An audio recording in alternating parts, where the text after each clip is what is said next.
السلام عليكم ورحمة الله.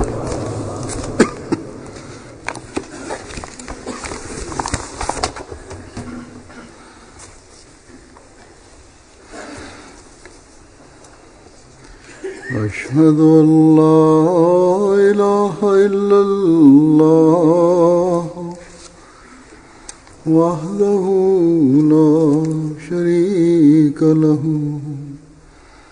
وأشهد أن محمدًا عبده ورسوله أما بعد فأعوذ بالله من الشيطان الرجيم بسم الله الرحمن الرحيم الحمد لله رب العالمين الرحمن الرحيم مالك يوم الدين إياك نعبد وإياك نستعين اهدنا الصراط المستقيم صراط الذين أنعمت عليهم غير المغضوب عليهم ولا الضالين.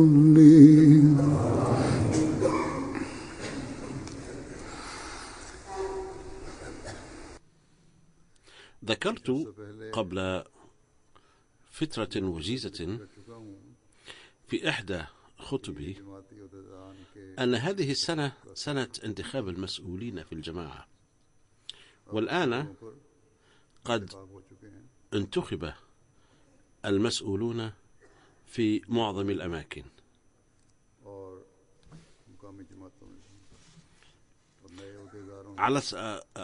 المسؤولون في معظم الأماكن على الصعيدين الوطني والمحلي، وقد تولى مسؤولون مهامهم من جديد كما انتخب جدد، ولكن في كثير من الأماكن أعيد انتخاب المسؤولين القدامى. يجب على الجدد أن يشكروا الله سبحانه وتعالى على أنه اصطفاهم لخدمة الجماعة، وكذلك عليهم أن يستعينوا بالله تعالى متواضعين ومنيبين إليه أن يوفقهم لأداء حق هذه الأمانات، مسخرين جميع قدراتهم. وكذلك على المسؤولين الذين انتخبوا مرة أخرى أن يشكروا الله تعالى على أنه أعطاهم فرصة أخرى للخدمة.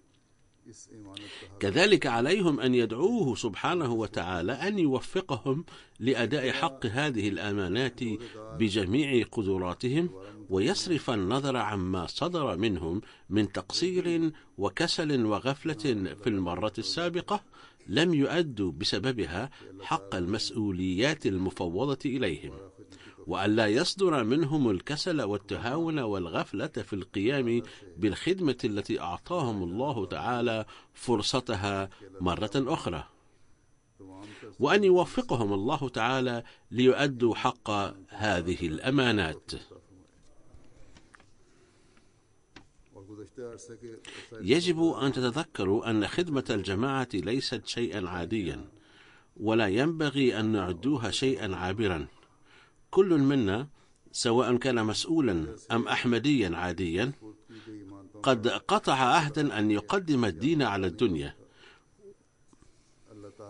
وحين يقبل أحد أي خدمة دينية كمسؤول أو يؤمر بخدمة فتزداد مسؤوليته عن إيفاء عهد مقارنة بالآخرين، وعليه أن يتذكر أنه قد قطع هذا العهد مع الله تعالى، وقد أوصى الله تعالى بإيفاء العهد في عدة أماكن في القرآن الكريم. فعليكم أن تتذكروا دوما أن الله تعالى صرح بأن الأمانات التي تعهد إليكم هي عهودكم، فأوفوا بها وأدوا حق أماناتكم. فقد ذكر الله تعالى في موضع علامة الصادقين المتقين فقال: कोई मामूली खिदमत नहीं समझना चाहिए। والموفون بعهدهم सरसरी إذا عاهدوا. हम में से हर एक ने, चाहे वो ओहदेदार है या एक فيجب أن تكون هذه ميزة أولئك الذين يستلمون مهام الجماعة، أن يؤدوا مسؤولياتهم متحلين بالصدق ورافعين مستوى تقواهم، وإن كان في مستوى صدقهم أي نقص ولم يكن مستوى تقواهم نموذجا للأحمدي العادي، فهذا يعني أنهم لا يهتمون بعهودهم وبأداء مسؤولياتهم وأماناتهم. فعلى الأمراء والمسؤولين أن يضربوا نماذجهم أولا أمام هيئاتهم الإدارية وأمام أفراد الجماعة أيضا. अपने अहदों को पूरा करने का कई जगह कुरान करीम में जिक्र फरमाया। ثم هناك سكرتيرو التربية الذين عهدت إليهم مهمة التربية، ولا يمكن أن تتم هذه المهمة بشكل صحيح ما لم تضرب النماذج، وما لم يكن المسؤول والواعظ للآخرين عاملا بنفسه بما يدعو إليه. فعلى سكرتيري التربية أن يصبحوا قدوة لأفراد الجماعة، لأنهم هم المسؤولون عن تربية أبناء الجماعة ككل. وقد ذكرت في عدة مناسبات أنه لو كان مكتب التربية نشيطا ستنجز كثير من أعمال المكاتب الأخرى تلقائيا، وكلما كان مستوى تربية الجماعة عاليا سهل عمل المكاتب الأخرى. مثلا سيكون عمل سكرتير المالي وسكرتير الأمور العامة وسكرتير التبليغ سهلا، وكذلك سيسهل عمل دار القضاء أيضا. وكثيرا ما أقول في الاجتماع مع الهيئات الإدارية في مختلف الأماكن أن يبدأوا عملية التربية من بيوتهم، ولا أعني بذلك بيت سكرتير التربية فقط، بل بيت كل عضو من الهيئة الإدارية. وعلى أعضاء الهيئة أنفسهم أن يربوا أنفسهم أولا، وعلى أمير الجماعة ورئيس الجماعة وعلى سكرتير التربية أن ينظروا كلما وضعوا خطة إلى الهيئة الإدارية أولا، هل يعمل بها أعضاء الهيئة أم لا؟ وهل هم يعملون بأحكام الله الأساسية ويحققون غاية خلق الإنسان، وإلا ليس فيهم التقوى.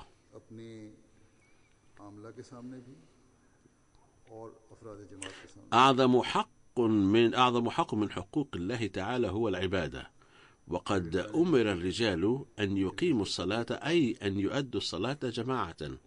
فإذا كان الأمراء والرؤساء والمسؤولون يحافظون على صلواتهم ويقيمونها ويسعون جاهدين لأدائها بالجماعة، فلن تعمر بذلك المساجد ومراكز الصلاة فقط، بل سيرثون بذلك أفضل الله تعالى أيضا، وبالتالي سيربون بأسوتهم الحسنة هذه أفراد الجماعة أيضا، ولن ينالوا أفضال الله فقط، بل سيسهل عليهم إنجاز مهامهم أيضا، ولن يكونوا من الذين يقولون ولا يفعلون. فعلى العاملين أن يستعرضوا أنفسهم أولا إلى أي مدى يوافق قولهم فعلهم.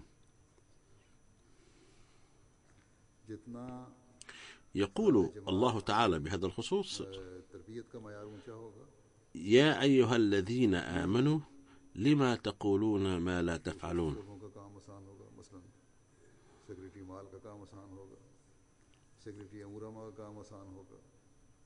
सेक्रेटरी तबलीग का काम आसान होगा, इसी तरह दूसरे शोबों का कज़ा का काम आसान होगा।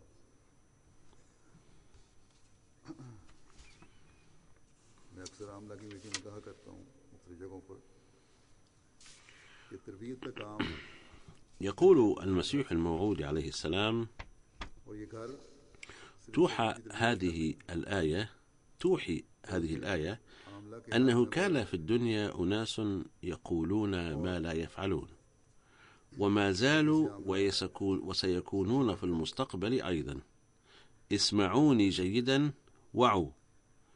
لا يؤثر كلام الإنسان شيئا إن لم يكن نابعا عن صدق القلب ومدعوما بقوة العمل.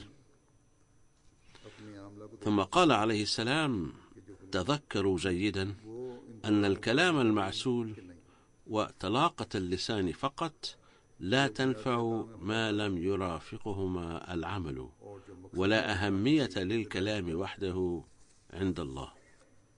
उसे आमला كان هذا في تقرير الجلسة السنوية أو في خطاب الجلسة السنوية عام 1897 ميلادي. तकवा नहीं। अल्लाह ताला के हुकूक में सबसे बड़ा हक इबादत का है, और इसके लिए मर्दों को यह हुक्म है कि नमाज से क़याम करो, और नमाजों का क़याम बाजमात فبحسب قول المسيح الموعود عليه السلام هذا، मुराद قد بين الله تعالى بوضوح تام أنه لا ينبغي أن يتعارض قولنا مع فعلنا.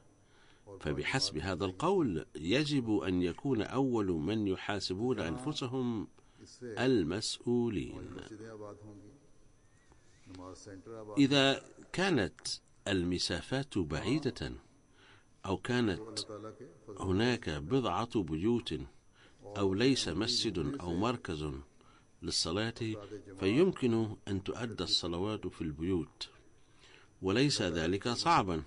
فهناك كثير من الأحمديين الذين يلتزمون بذلك مع أنهم لا يتقلدون أي منصب في الجماعة وليسوا أعضاء لأي هيئة إدارية. किस हद तक رغم ذلك उनसे कौल يجمعون في بيوتهم الأحمديين الساكنين حولهم ويقيمون الصلاة بالجماعة. आमनु فإذا كان لدى الإنسان إحساس فيمكن यानी ए मोमिन أن يقوم بكل شيء، क्यों कहते हो जो करते हो। ويجب أن يكون لدى كل مسؤول إحساس بأداء الصلاة بالجماعة، وإلا فهم ليسوا ممن يؤدون حق الأمانات، कहकर وهو ما وجه إليه القرآن الكريم مرارا. होंगे।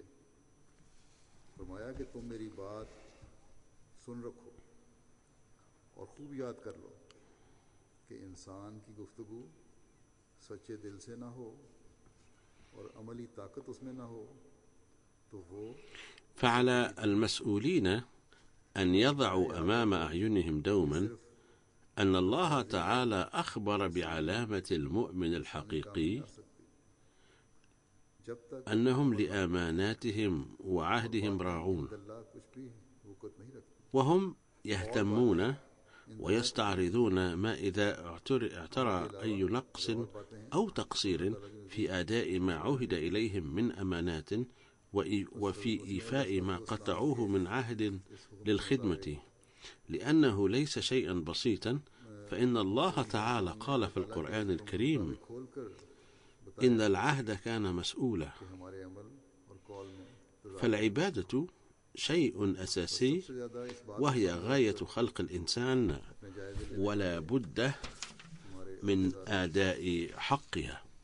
ولا ينبغي للمسؤولين خاصة أن يصدر منهم أي تقصير نحوها بتاتا، بل لا ينبغي أن يقصر فيها أي مؤمن حقيقي. बहुत से अहमदी हैं जो इसकी पाबंदी करते हैं, उनके पास कोई बाकायदा ही नहीं है। وهناك أمور أخرى أيضا لا بد للمسؤولين أن يهتموا بها بشكل خاص، وهي تتعلق بحقوق الناس وبسلوك المسؤولين مع أفراد الجماعة، كما هي تتعلق بعهود المسؤولين أيضا. لا يعطي أي مسؤول أي مسؤولية لرغبته في أن ينال منصبا أو يعين في منصب، بل إن تصور المنصب يختلف تماما في الإسلام، وقد بينه النبي صلى الله عليه وسلم بقوله: سيد القوم خادمهم. فأداء مسؤول حق أمانته في أمور الناس هو بمنزلة كونه خادما لهم، وهذه الحالة لا تتأنى مع ما لم يكن في المرء روح التضحية، وما لم يكن فيه التواضع والانكسار، وما لم يكن مستوى صبره أعظم من الآخرين. وفي بعض الأحيان يتعرض المسؤول لسماع كلام غير لائق أيضا، وإذا تعرض لذلك فعليه أن يسمعه بتحمل. ويمكن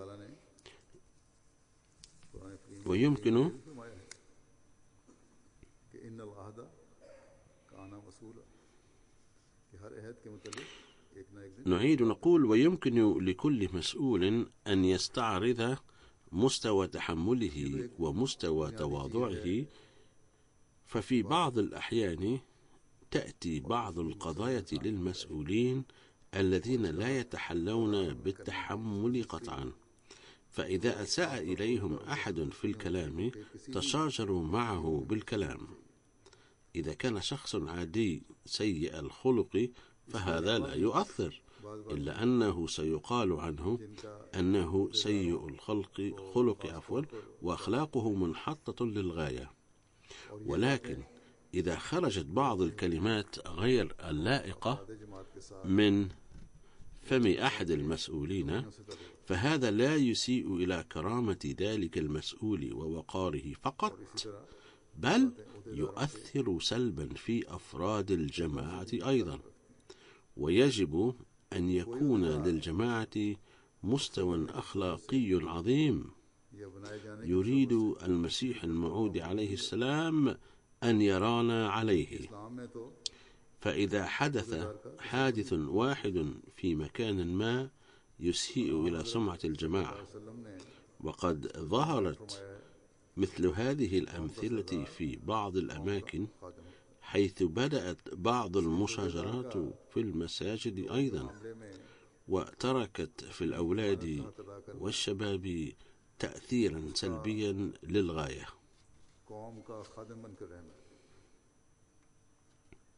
और ये हालत उस वक्त पैदा हो सकती है जब इंसान में कुर्बानी का मादा उसमें आजिज़ी और इंकिसारी हो। ماذا يريد الله تعالى منا، وكيف ذكر الله تعالى القائمين على المستوى العالي من التضحية؟ قال عز وجل في موضع: ويؤثرون على أنفسهم، أي أن المؤمنين هم أولئك الذين يؤثرون إخوتهم في الدين على أنفسهم. وهذا النموذج الذي أقامه الأنصار للمهاجرين وهو أسوة لنا. وفي بعض الأحيان لا يؤدي الناس حق الآخرين بشكل كامل، دعك على إيثارهم على أنفسهم. अगर कोई दूसरा बदतमीजी कर रहा है तो ये भी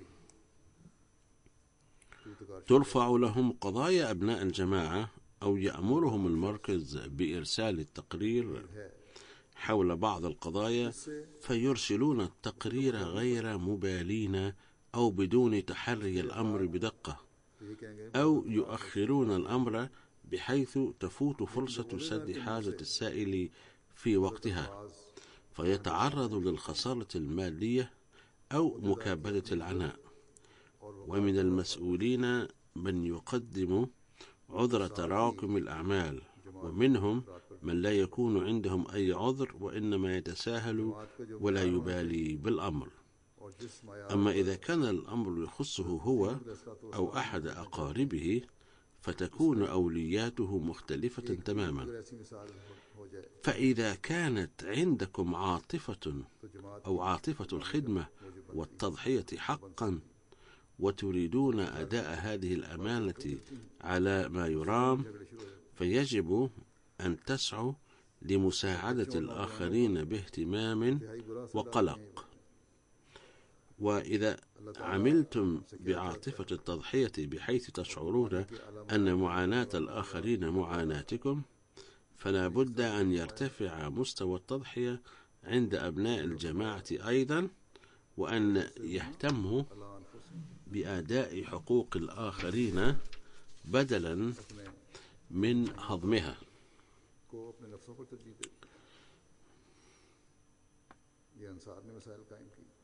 نقول للأغيار إن الأمن والسلامة لن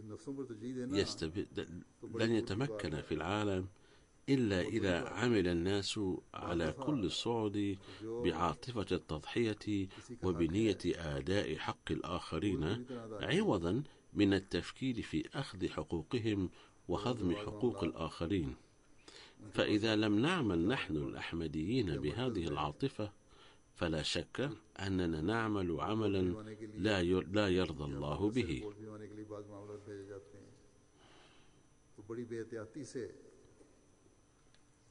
मामले की रिपोर्ट दी जाती है, सही रंग में तहकीक नहीं की जाती और रिपोर्ट भिजवाई जाती है, या मामले को ثم هناك خلق آخر يجب أن يتحلى به المسؤولون خاصة، وهو التواضع. لقد ذكر الله علامة عباد الرحمن بأنهم يمشون على الأرض هونا، فمن واجب مسؤولي جماعتنا أن يكونوا مثالا عاليا في هذا الخلق أيضا.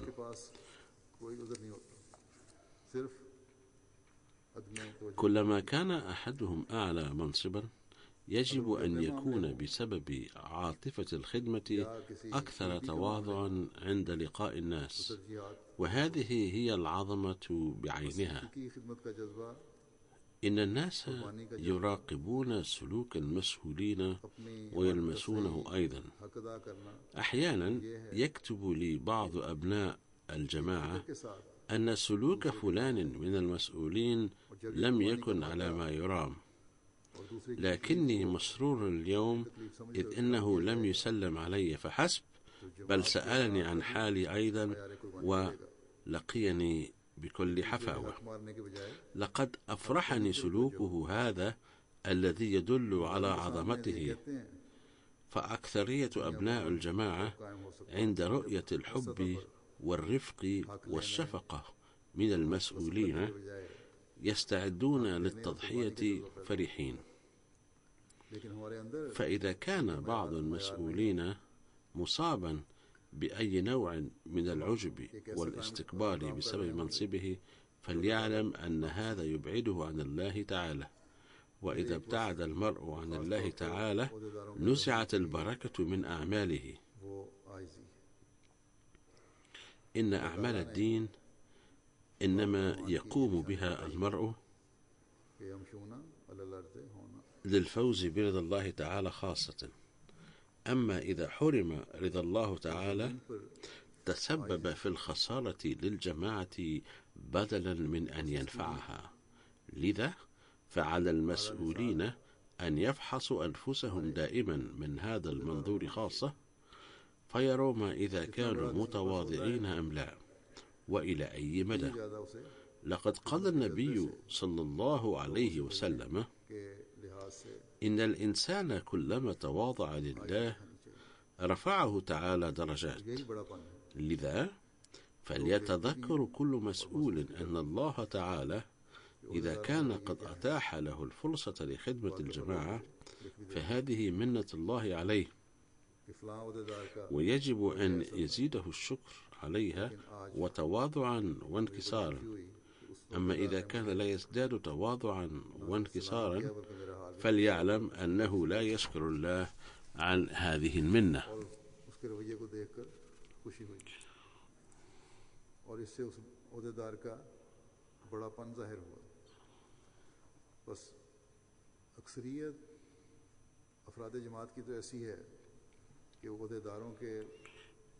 من الملاحظ أن بعض الناس يكون متواضعا جدا في الظروف العادية، ويقابل الناس على ما يرام.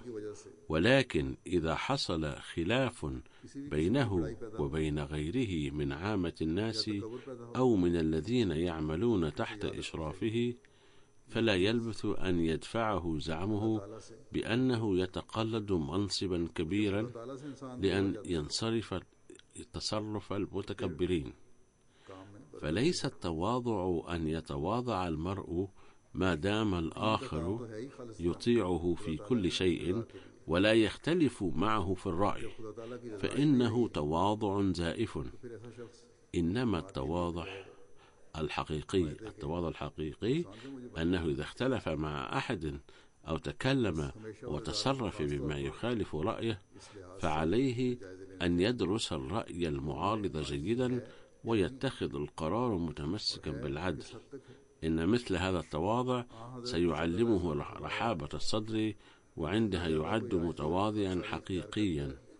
على المسؤول أن يضع في الحسبان دوما قول الله تعالى: ولا تسعر خداك للناس ولا تمشي في الأرض مرحا.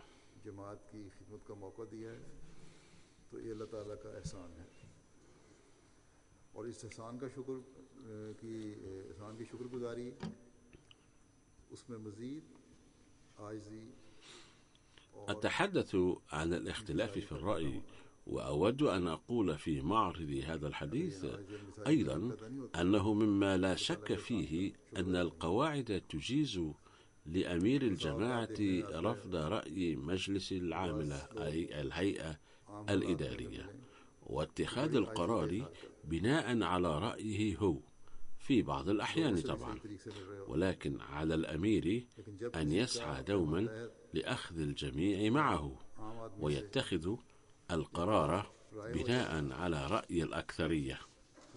يمارس الأمراء هذا الحق أكثر من اللازم في بعض الأحيان، مع أن الواجب أن يمارس هذا الحق عند الضرورة القصوى، حين يكون متأكدا أن مصلحة الجماعة في تنفيذ رأيه هو. كما يجب عليه أن يوضح للهيئة الإدارية جيدا أن العمل بقراره هو الأفضل من أجل مصلحة الجماعة العليا. كما يجب أن يستعين بالله تعالى في مثل هذا الموقف بالدعاء أيضا، ولا يتكلم على ذكائه فقط، علما أن هذا الحق إنما هو لأمير جماعة البلد. أما رئيس جماعة البلد هناك يوضح حضرته يقول أنه علما أن هذا الحق إنما هو لأمير جماعة البلد. أما رئيس جماعة البلد، ويوضح حضرته يقول هنالك بلاد فيها رؤساء بدلا من الأمراء، فلا يحق له تنفيذ قراره رافضا قرار الهيئة الإدارية. هذا لرؤساء الجماعة. يؤكد حضرته يوضح هذه النقطة، ثم يقول يجب على المسؤولين أن يقرأوا كتيب القواعد والضوابط ويستوعبوها جدا ليعرفوا نطاق أعمالهم. إذا عملوا بحسب القواعد والضوابط فلن تنشأ المشاكل التي تسبب القلق بين الهيئة الإدارية أو بين أبناء الجماعة عموما.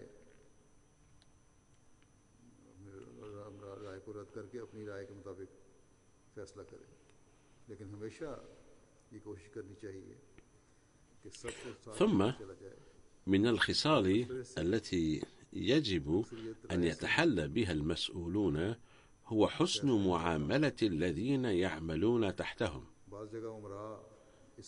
إن معظم أعمال الجماعة تتم تطوعا، حيث يتطوع أبناء الجماعة بأوقاتهم لإنجازها، ويتطوعون ابتغاء مرضات الله وليزدادوا تعلقا وحبا بالجماعة.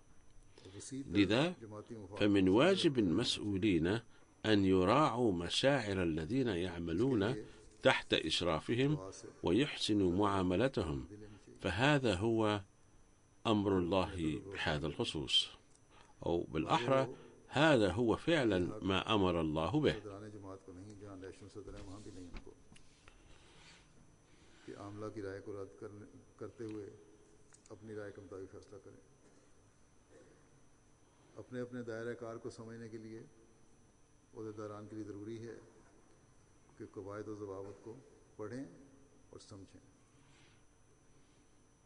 اگر قواعد و ضوابط کے مطابق ثم عليهم أن يدربوا نائبيهم وغيرهم ممن يعملون تحتهم على العمل لكي يتيسر للجماعة دائما رجال أكفاء لإدارة أعمالها على ما يرام.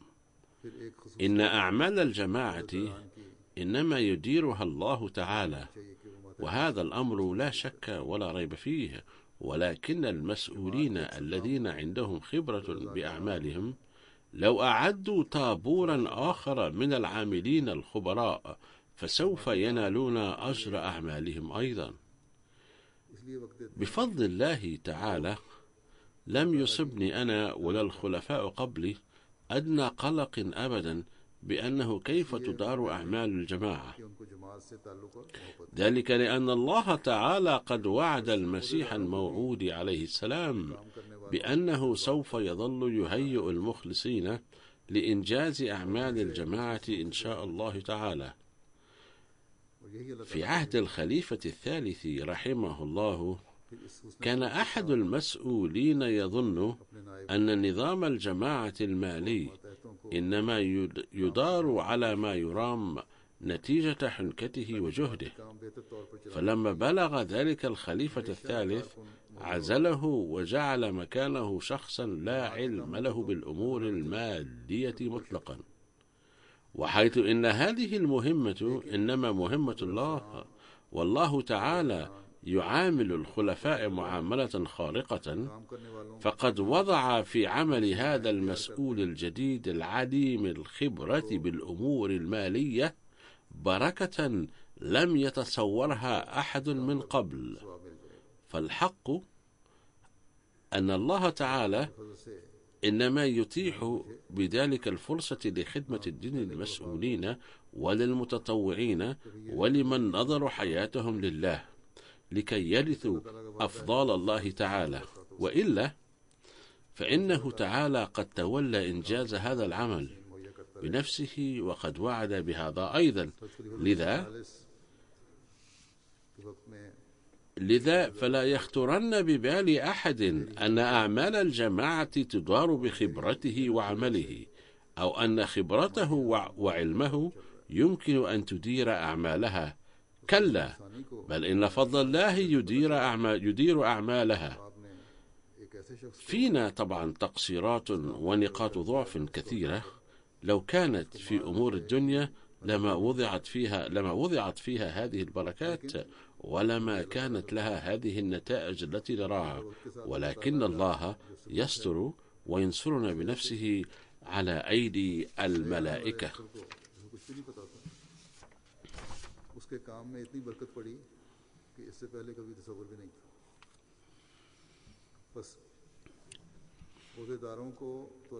خذوا مثالا أعمال التبليغ والدعوة، فقد هيأ الله لنا في هذه البلاد الغربية نفسها مساعدين شبابا قد ولدوا وترعرعوا في هذه البلاد نفسها وتلقوا علم الدين بأنفسهم، ومع ذلك يفحمون معارضي الأحمدية بأجوبة محيرة، وبينهم شباب يردون على المعارضين بردود لا يجدون إزاءها إلا سبيل الفرار. لذا فعلى المسؤولين أن يعدوا فرص خدمة الدين المتاحة لهم مجرد فضل الله، لا نتيجة خبرتهم وحنكتهم وكفاءتهم. अगर दुनियावी काम हो तो उनमें वो बरकत पड़ ही नहीं सकती, उनके नतीजे वो अच्छे निकल ही नहीं सकते, लेकिन अल्लाह ताला पर्दापोशी फरमाता है और ख़ुद फरिश्तों के ज़रिए से मदद फरमाता है।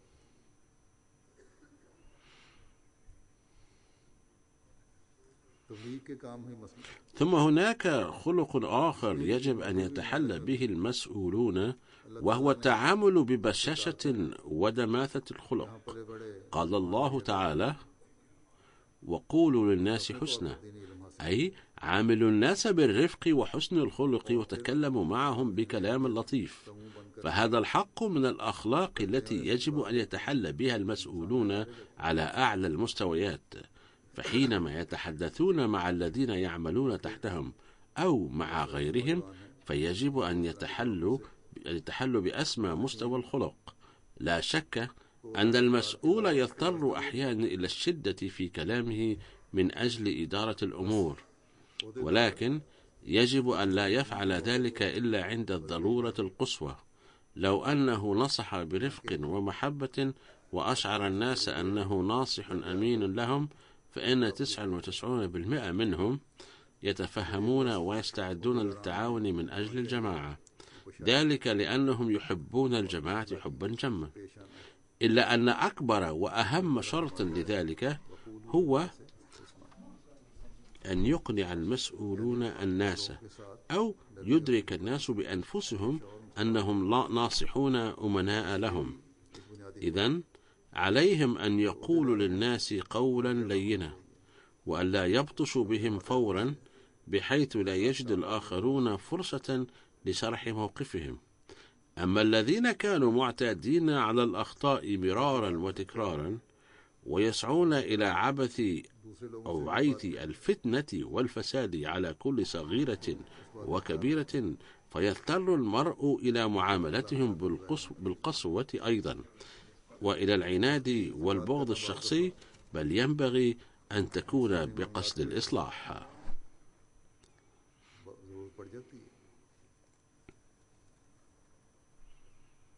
लेकिन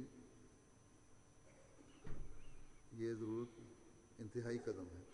لقد نصح النبي صلى الله عليه وسلم ذات مرة ولاته في اليمن أن ييسروا للناس ولا يعسروا، وينشروا الحب والسعادة ولا يتسببوا في انتشار النفور والكراهية. فهذه نصيحة من شأنها أن توطد علاقات الحب بين المسؤولين وأفراد الجماعة، وتنشئ بين أفراد الجماعة روح مراعاة عواطف بعضهم بعضا. فهذه مسؤولية جسيمة على المسؤولين، ويتحتم بوجه خاص على الأمراء والرؤساء في فروع الجماعة المختلفة، والمشرفين على قسم التربية، والذين في أيديهم سلطة اتخاذ القرار، أن يبحثوا عن طرق ليهيئوا السهولة واليسر للناس. ولكن يجب أن يختاروا تلك الطرق ضمن دائرة أوامر الله تعالى، ولا ينسوا أحكامه سبحانه وتعالى في سبيل خلق السهولة واليسر مثل الناس الماديين. بل علينا أن نؤدي حقوق العباد ونحافظ على عهودنا وحقوق الأمانة، مراعين أوامر الشريعة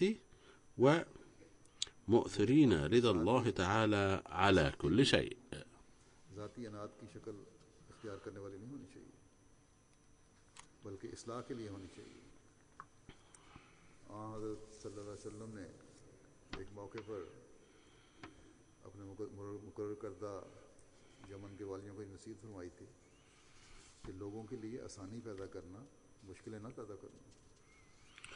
وكما قلت من قبل، يجب على المسؤولين أن يقرأوا كتاب قواعد مؤسسة التحريك الجديد ليعلموا الأعمال المتعلقة بالقسم الذي يشرفون عليه، وليعرفوا كل مسؤول في الجماعة حدوده.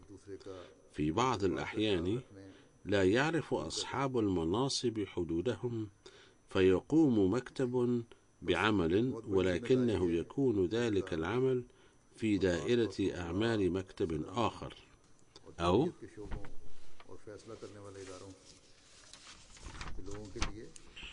أو في بعض الأحيان يكون هناك فرق دقيق بين أعمال المكتبين، فيتدخل مكتب في أعمال مكتب آخر بسبب عدم التدبر وإمعان النظر في الموضوع.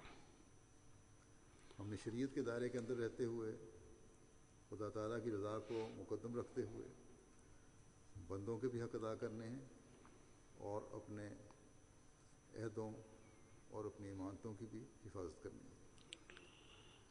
قبل بضعة أيام كنت في جلسة الهيئة الإدارية هنا في بريطانيا، وشعرت في أثنائها أن في بعض الأحيان يحدث نقاش عميق نتيجة عدم فهم فروق دقيقة.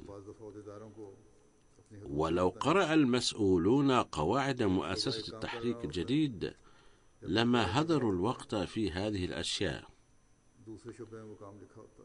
فمثلا يقوم فرع تبليغ الدعوة بحملتهم، ويتواصل المسؤولون مع الناس، لأن التواصل مع الناس في حملة التبليغ ضروري. وكذلك يقوم فرع الأمور الخارجية أيضا بإجراء الاتصالات ويعرف بالجماعة، ولكن مجال كلا القسمين مختلف، أي أن قسم يقوم أو كلا القسمين يقوم بالاتصالات بهدف تبليغ الدعوة، بينما يفعل القسم الآخر ذلك بهدف إنشاء العلاقات بالناس. إن هدفنا الحقيقي هو التعريف بالجماعة وإرشاد الناس إلى الدين سعيا منا لتحسين دنياهم وأخراهم، ولنلفت أنظار الناس إلى إقامة الأمن في العالم. نحن لا نهدف إلى الحصول على جزاء دنيوي، بل هدفنا هو نيل رضا الله تعالى. فلو عملت الفروع المختلفة بالتعاون المتبادل لكانت النتائج مشجعة وحسنة أضعافا كثيرة. असल मकसद तो जमात का तारुफ और दीन की तरफ रहनुमाई है, ताकि दुनिया को खुदा ताला की तरफ लाकर इनकी दुनिया व आखिरत में भी सवारने की تقول कोशिश करें। بعض فروع الجماعة أحيانا بأن ميزانية بعض الأقسام لا تحدد بصورة صحيحة، بينما يجب أن يعطى كل قسم ميزانيته المتفق عليها في مجلس الشورى، ويجب أن يخول السكرتير المعني بإنفاقها. ولكن يجب على السكرتير المعني أن يعرض على الهيئة الإدارية خطة عمل تغطي عاما كاملا، ثم ينفق من الميزانية بحسب الخطة المتفق عليها. كذلك يجب أن تفحص الهيئة الإدارية مجريات العمل في كل جلسة لها، وإذا كانت هنالك حاجة إلى التغيير في خطة العمل المتفق عليها أو في أسلوب العمل أو لفت أحد الأنظار إلى أن هناك مجالا للتحسين في العمل، فينبغي دراسة الموضوع من جديد.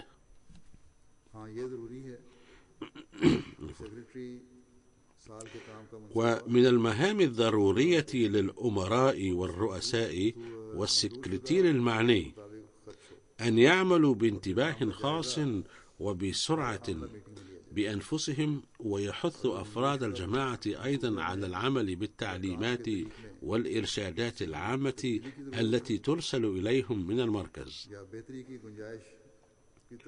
تصلنا الشكاوى من قبل بعض الفروع في الجماعة أنه لا يعمل عندهم بإرشادات المركز كما يجب.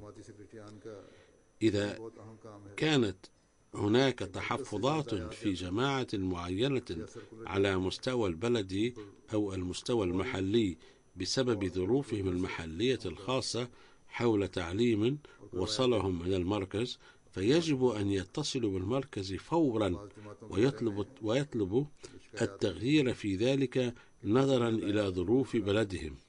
وهذه هي في الواقع مسؤولية أمير الجماعة أو الرئيس المحلي. ولكن لا يجوز بأي حال من الأحوال أن يضعوا ذلك التعليم جانبا دون العمل به نتيجة استدلالهم الشخصي، وإذا فعل أحد ذلك سيعد فعله هذا تجاوزا عن تعليم المركز، ويمكن للمركز أن يأخذ إجراءات مناسبة تجاه ذلك الشخص. عفوا.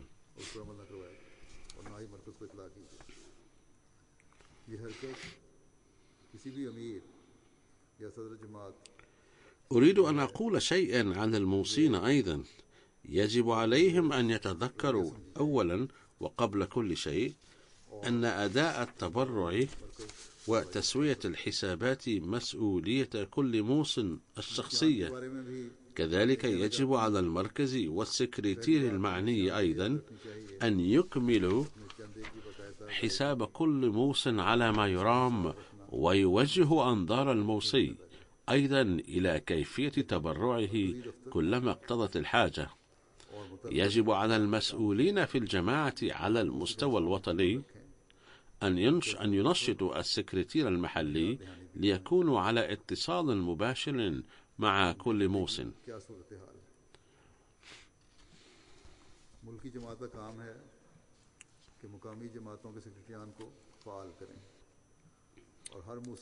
يلاحظ أحيانا أنه يطلب من مسؤول مثلا أن يرسل تقريرا عن موصٍ حول موضوع معين، فيكتب ذلك المسؤول في تقريره أنه لم يدفع تبرع الوصية منذ فترة كذا وكذا، ولكن عندما يسأل كيف بقيت وصيته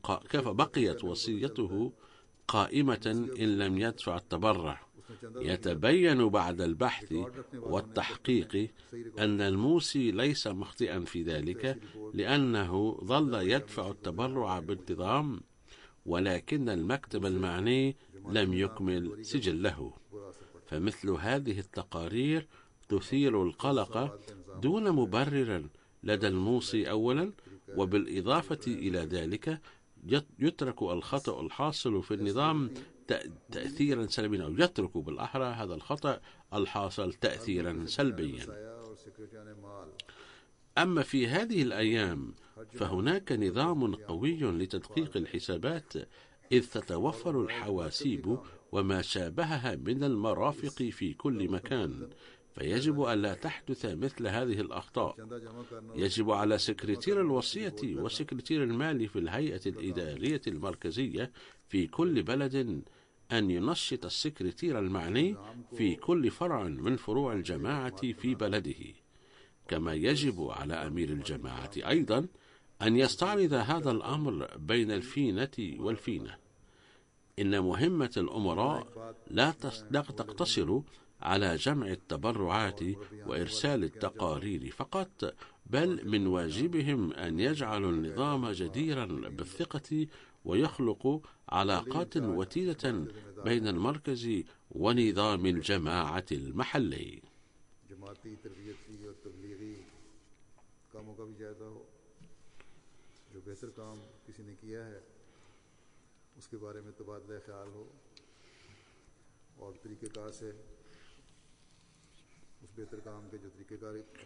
كذلك أريد أن أقول شيئا عن الدعاة والمبشرين أيضا، وهو أن في بعض الأماكن لا تعقد جلسات الدعاة كل شهر بانتظام.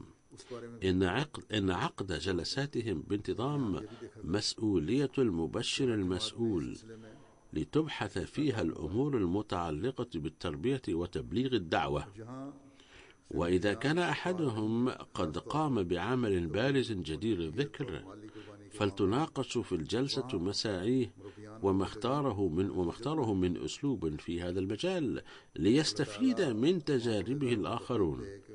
كذلك يجب أن يرسلوا إلى المركز تقريرهم حول التعليمات التي يوجهها السكرتير المعني لفروع الجماعة المحلية، أو يرسل إليهم تعليمات المركز.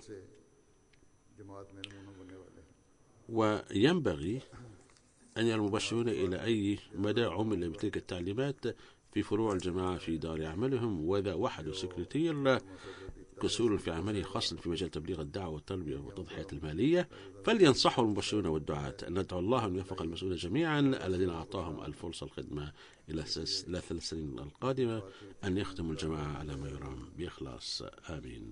بعد الصلاة سأصلي صلاة الغائب على المرحومة صاحب زادة طاهرة صديقة زوجة الصاحب زادة ميرزا منير أحمد التي توفيت في الساعة 6 مساء بتاريخ 13 من الشهر السابع هذه السنة. إن لله وإنا إليه راجعون. ولدت المرحومة عند السيد نواب عبد الله خان والسيد نواب عبد الحفيظ بيغم. كانت حفيدة السيد نواب محمد علي من الأب، وحفيدة المسيح الموعود عليه السلام من الأم، وكنت الصاحب زادة ميرزا بشير أحمد رضي الله عنه. كانت مشتركة في نظام الوصية بفضل الله تعالى، وقد توفيت عن عمر يناهز 95 عاما. لقد نالت التعليم إلى الثانوية في قديان. كانت أمان جان رضي الله عنها زوجة المسيح الموعود عليه السلام تعدها ابنة لها وتعاملها بالحب واللطف بوجه خاص. لقد عاشت مع زوجها ميرزا منير أحمد في مدينة جيلم، حيث كان يملك مصنعا لصناعة الألواح الخشبية، علما أن هذا المصنع قد أحرق قبل 4 أشهر. خدمت المرحومة هناك رئيسة للجنة إماء الله. عندما حدث الاضطرابات ضد الجماعة في عام 1974 اجتمع عدد كبير من أفراد الجماعة في مصنعه، فاستضافتهم المرحومة جميعا في تلك الأيام على خير ما يرام. إحدى بنات المرحومة السيدة أم الحسيب زوجة ميرزا أنس أحمد الذي هو ابن سيدنا الخليفة الثالث رحمه الله، وقد خدم أحد أبنائها ميرزا نصير أحمد أمير الجماعة في مدينة جالم، ولكن عندما أحرق مصنعهم اضطر للهجرة من مدينة جالم، وأحد أبنائها ميرزا زفير أحمد هو سهر الخليفة الرابع رحمه الله.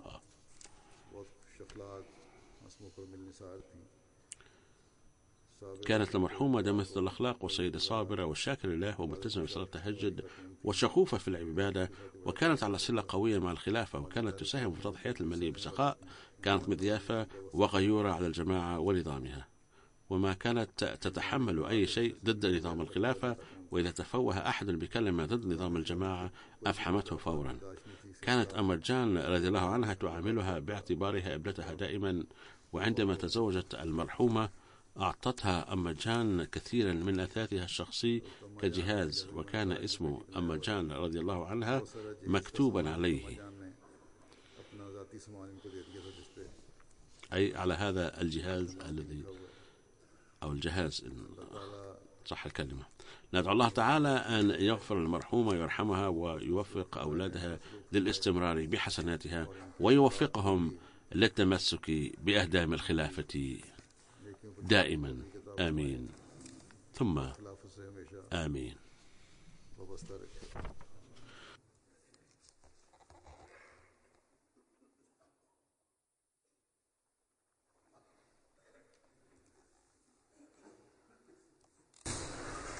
الحمد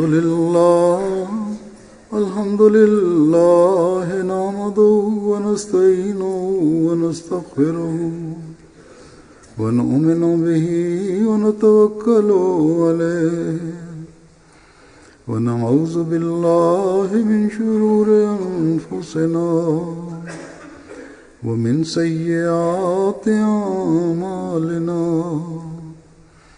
من يهده الله فلا مضل له ومن يضلل فلا هادي له، ونشهد أن لا إله إلا الله ونشهد أن محمدا عبده ورسوله.